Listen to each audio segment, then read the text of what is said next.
வணக்கம், ஏஞ்சல் சமையல். இன்றைக்கி நம்ம பார்க்க போகிறது சாக்லேட் மில்கி ஸ்லைஸ் கேக். இதுதான் நம்ம எப்படி செய்யறதுன்றதை இன்னையோட வீடியோவில் பார்க்க போகிறோம். இது செய்கிறதுக்கு தேவையான இன்க்ரீடியன்ஸும் ரொம்ப கம்மி தான், செய்கிற நேரமும் குறைவு தான். இது எப்படி செய்யலான்றதை பார்க்கலாம். வாங்க வீடியோக்குள்ளே போகலாம். இதுக்கு நான் ஃபஸ்ட்டு ஒரு பவுலில் 1/4 cup cooking oil, condensed milk, இது இல்லைன்னா நீங்கள் முட்டை 2 எடுத்துக்கலாம். இது வந்து 1/2 கப் நான் எடுத்துக்கிறேன். இப்போ இது ரெண்டுத்தையும் நம்ம நல்லா கலந்து எடுத்துக்கலாம்.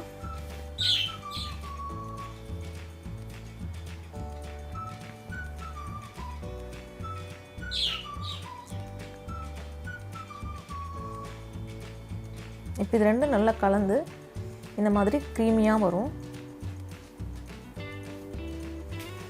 இப்போ இதில் வந்து நான் 1 கப்பு வந்து மைதா, 1/2 கப் வந்து சுகர் பவுடர், கோகோ பவுடர் வந்து 2 டேபிள் ஸ்பூன் சேர்த்துருக்கேன். இது கூடவே பேக்கிங் பவுடர் வந்து 1 டேபிள் ஸ்பூனும், பேக்கிங் சோடா 1/2 டேபிள் ஸ்பூனும் சேர்த்து நம்ம இந்த மாதிரி சலிச்சு எடுத்துக்கலாம். கட்டி இல்லாமல் பார்த்துக்குங்க.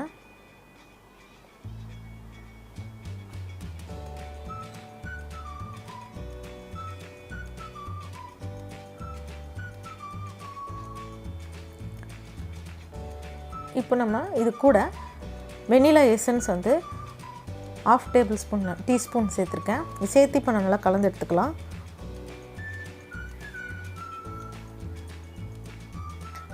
இதில் வந்து நான் 1/2 கப் வந்து பால் சேர்க்குறேன். இப்போது இதை வந்து நம்ம மொத்தமாக சேர்க்காமல் கொஞ்சம் கொஞ்சமாக சேர்த்து இந்த மாதிரி கேக் பதத்துக்கு நம்ம கொண்டு வர போகிறோம். தோசை மாவு பதத்துக்கும் இட்லி மாவு பதத்துக்கும் நடுவில் இருக்கிறது தான் கேக் பதம்.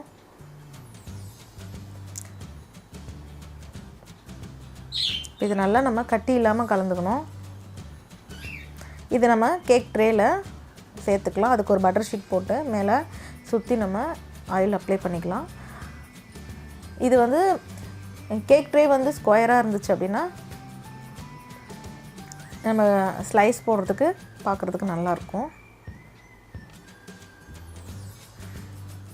இப்போ இதை நான் 30லேருந்து 40 நிமிஷம் போல் லோ ஃப்ளேமில் வச்சு குக் பண்ணி எடுக்க போகிறேன்.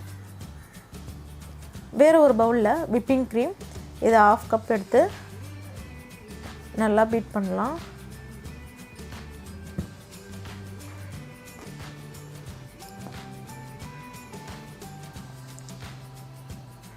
இப்போ இது நல்லா பாதி வந்து நம்மளுக்கு ரெடி ஆகிட்டு வரும். இப்போ அந்த ஸ்டேஜில் க்ரீம் சீஸ், இது வந்து 1/2 கப் நான் சேர்க்குறேன். இது எல்லா சூப்பர் மார்க்கெட்லேயும் கிடைக்கும்.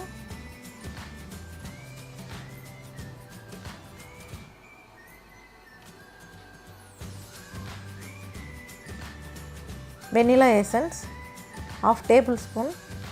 இது வந்து சுகர் வந்து 4 டேபிள் ஸ்பூன் வந்து சேர்க்குறேன் இது கூடவே.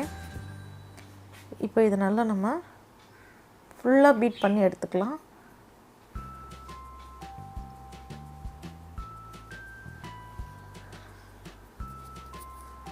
இப்போ நம்ம கேக்கும் ரெடி ஆயிடுச்சு. இதை நம்ம ட்ரேலேருந்து எடுத்துடலாம். எடுத்து வேறு ஒரு கேக் போர்டில் மாற்றிட்டு மேலே நம்ம போட்டிருக்க அந்த பட்டர் ஷீட்டையும் ரிமூவ் பண்ணிடலாம்.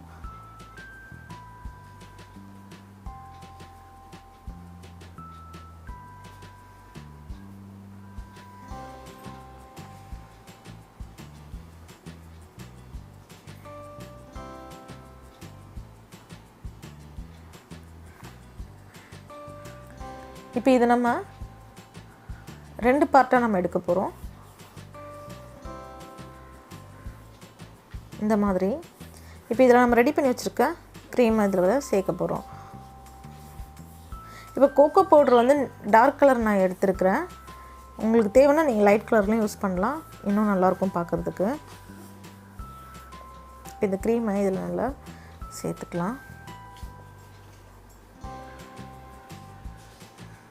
இது ஃபுல்லாக நம்ம ஈவனாக ரெடி பண்ணிக்கலாம்.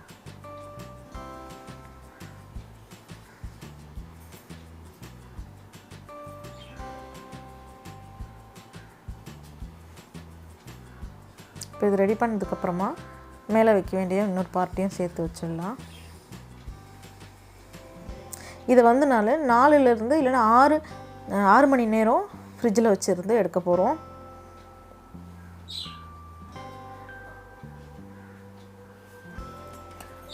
இப்போ 6 மணி நேரம் கழித்து இந்த நம்ம அந்த எட்ஜு ஃபுல்லாத்தையும் நம்ம ஈவனாக கட் பண்ணி எடுத்துடலாம். ஏன்னா எக்ஸ்ட்ரா வெளியே தெரியுதுல்ல, அது எல்லாத்தையுமே நம்ம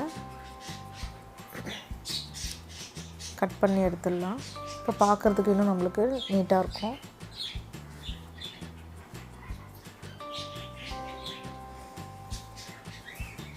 இந்த மாதிரி ஸ்லைஸாக நம்ம எடுத்துக்கலாம். நம்ம ஈவினிங் காஃபி டைமில் இந்த மாதிரி ஸ்லைஸ் கேக் வச்சு சாப்பிடும்போது இன்னும் டேஸ்ட்டாக இருக்கும். இது எல்லாருக்குமே இது ரொம்ப பிடிக்கும்.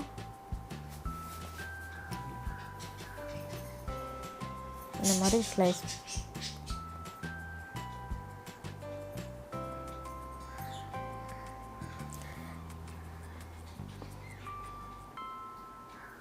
நம்முடைய choco milky slice cake ready ஆகிடுச்சு.